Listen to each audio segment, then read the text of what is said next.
IPL, BPL কিংবা আন্তর্জাতিক football match টেলিভিশনের পর্দায় যখন বল গড়ায় তখন কোটি ভক্তের চোখে থাকে টান টান উত্তেজনা।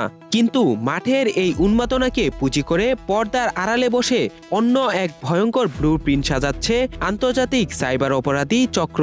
মোবাইল স্ক্রিনের একটা ক্লিকে যুব সমাজকে অনলাইন জুয়ার মরণ ফাঁদে ফেলে দেশ থেকে প্রতিদিন উধাও হয়ে যাচ্ছে কোটি কোটি টাকা।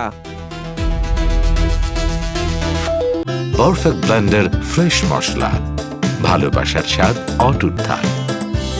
বাংলাদেশ ব্যাংকের নিষেধাজ্ঞা থাকা সত্ত্বেও এই অবৈধ ডিজিটাল সাম্রাজ্য চালানো দেশীয় ও আন্তর্জাতিক সিন্ডিকেটের ৩ শীর্ষ সদস্যকে গ্রেফতার করেছে সিআইডির সাইবার পুলিশ সেন্টার। মামলা করা হয় পল্টন মডেল থানায়। এরপর চট্টগ্রামের বিভিন্ন গোপন আস্তানায় অভিযান চালায় সিআইডি। গ্রেফতার করা হয় ৩ মূল হোতাসহ ফটিকছড়ির আলাউদ্দিন, মিরসরাইয়ের শাহাদাত হোসেন ও নীলফামারীর শাহাবুদ্দিনকে। তাদের কাছ থেকে উদ্ধার করা হয় ৫টি বিশেষ মোবাইল ফোন, এটিএম কার্ড ও চেক বই, যা দিয়ে প্রতিদিন লাখ লাখ টাকার অবৈধ ট্রানজ্যাকশন হতো।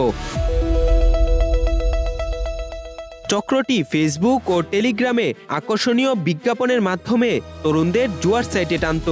জুয়ারিরা বিকাশ, রকেট বা নগদের মাধ্যমে টাকা জমা দেওয়া মাত্রই ডিজিটাল কারসাজিতে অ্যাকাউন্টে যুক্ত হতো বট মানি। আর এই ছদ্মবেশী টাকা দিয়েই চলত বাজি ধরা। আইন শৃঙ্খলা বাহিনীর চোখ ফাঁকি দিতে এরা প্রতিনিয়ত MFS এজেন্ট নম্বর ও ব্যাংক হিসাব পরিবর্তন করত। দেশের বিভিন্ন প্রান্ত থেকে মোটা অঙ্কের কমিশনের লোভে এজেন্ট নিয়োগ করে তাদের সংরক্ষিত নাম্বারগুলো অত্যন্ত সুরক্ষিত অ্যাপ টেলিগ্রাম এর মাধ্যমে পাঠিয়ে দেওয়া হতো বিদেশে অবস্থানকারী মূল গডফাদারদের কাছে।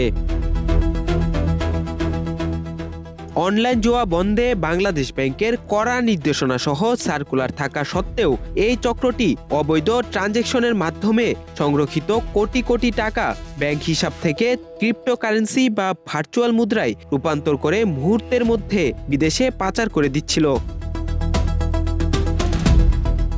জিজ্ঞাসাবাদে আসামিরা নিজেদের অপরাধ স্বীকার করেছে।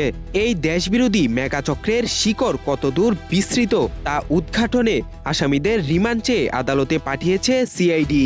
তবে প্রশ্ন থেকেই যায়, প্রযুক্তির এই আড়ালে থাকা জুয়ার ফাঁদ থেকে নিজেদের যুব সমাজকে কবে রক্ষা করতে পারব? ফারাদি মাহিন, নাগরিক প্রতিদিন।